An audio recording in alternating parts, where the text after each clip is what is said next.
Yalegaya ayer tarde el tres mga container van kita contene con al mga voting counting machines o VCM del Smartmatic entendido para con la ciudad de Zamboanga por medio del uno del mga conocido courier. Por eso el mando policía local ya asubi con al di la alarma para bisya con el mga VCM. Asigon con el official encargado del mando policía local, Police Superintendent Luisito Magnaye, tiene sila mga security detail para bisya con el warehouse na baliwasan para hindi enfrenta mga posible sabotahe, especialmente posible el mete con el mga VCM. Meron na tayong mga security forces para dyan. Hindi lang itong dumating kahapon na intended para dito sa Zamboanga City.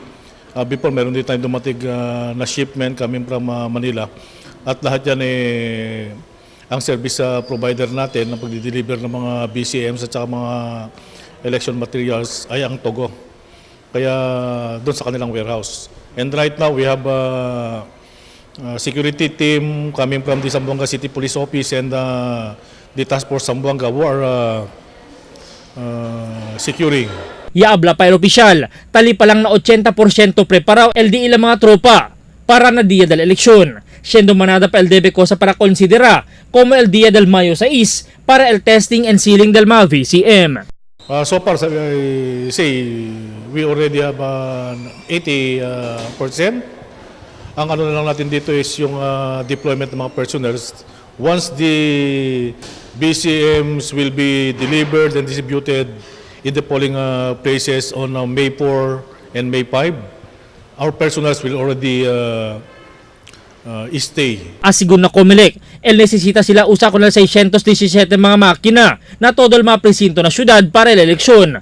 Pero sobra ilalega kanila kita sirvi como contingency en caso tiene máquina el falla na mismo día del eleksyon. Ya asigura también el Comelec que hindi queda bakante de autoridad el mga presinto na eleksyon, siendo hindi pwede abandona el mga pulis y militar con al di la puesto ligar el tiempo. Ya aclara también si Magnaya con este asunto.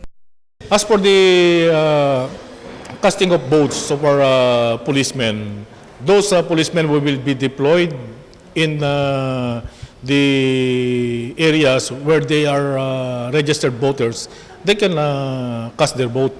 But for those PNP personnel who are not assigned in their registered polling places, they cannot live and go there and cast their vote because if they will do that, they will be abandoning their post, and that will be the time that I particularly will charge this policemen. Todo ahensya del gobierno nacional como el Comelec y law enforcement agencies, el está preparada para el día del Mayo 9, donde días antes de este, el tiene asigun mga dry run el autoridad con el mga posibles escenarios que el sucede.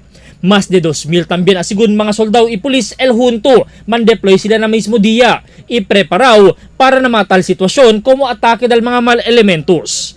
Albert Luna, Dateline Zamboanga.